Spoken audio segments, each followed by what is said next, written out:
ధనరాజ్ చేసిన రామం రాఘవం సినిమా చూశాను. ఓ మంచి సినిమా అంటే నేను చాలా కొన్ని వేల సినిమాలు చూసి ఉంటాను, అన్ని భాషల్లోనూ చాలా సినిమాలు చూశాను.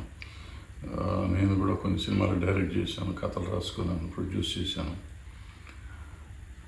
ఎన్ని సినిమాలు చూసినా కానీ నాకు ఇలా కూడా ఆలోచించవచ్చు అని అయితే ఎప్పుడు అనిపించలేదు. చాలా సినిమాలు ఒక రకరకాల కథలు ఉంటాయి. మనం మామూలుగా చెప్పే కథలు 9 టైప్ ఆఫ్ కథలు ఉన్నాయి అంటారు కదా. అలాంటి కథల నుంచి కూడా బయటికి వెళ్ళిపోయి ఒక కొత్త కథలు తయారు చేసేది. మనం ఎప్పుడు తల్లి మనసు, తల్లి ప్రేమ గురించి మాట్లాడతాం, మనకి బాగా అలవాటు. తల్లిని గురించి మాట్లాడతాం ఎక్కువ అలవాటు. తండ్రిని గురించి పెద్దగా ఎవరు మాట్లాడరు. బట్ తండ్రి పాత్ర పిల్లల అది ఎంతవరకు ఉంటుంది అనేది పెద్దగా మనం ఇప్పుడు చర్చించినవి కూడా చాలా తక్కువ. ఆ మధ్యకాలంలో బొమ్మరిల్లు సినిమా ఒకటి చూసాం.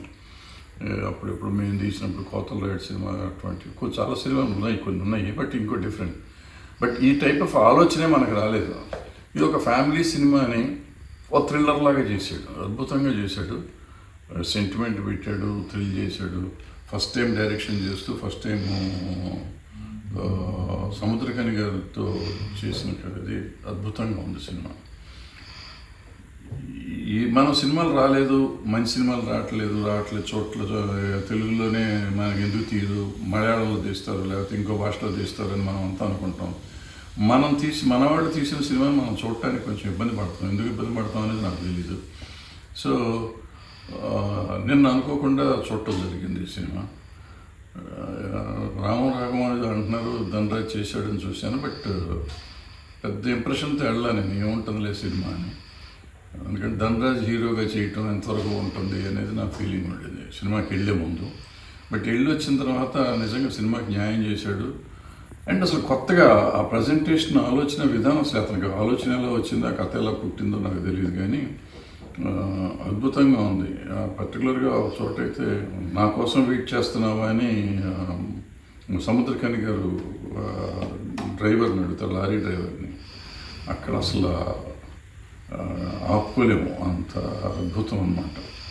అంటే ఒక తండ్రి ఒక కొడుకు కోసం ఏదైనా చేయగలడు, ఏదైనా చేస్తాడు అనేది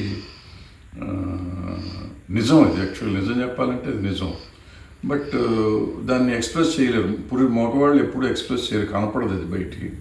ఆ ఎక్స్ప్రెషన్ లేకపోయేసరికి తల్లి మాత్రమే చూస్తాం, తండ్రి చూడలేము అనే ఒక ఫీలింగ్ ఉండే మనుషులు మనం అందరం అదే పద్ధతిలో పెరుగుతాం. బట్ ఈ సినిమా చూసినాక తండ్రి ఆరాటం పిల్లల కోసం ఎంత ఉంటుంది అనేది అర్థమైంది. అద్భుతంగా తీశాడు ధనరాజ్. అందరూ తప్పకుండా చూడాలి, థియేటర్లో చూడండి please. Thank you. For more videos like this, subscribe Big TV channel.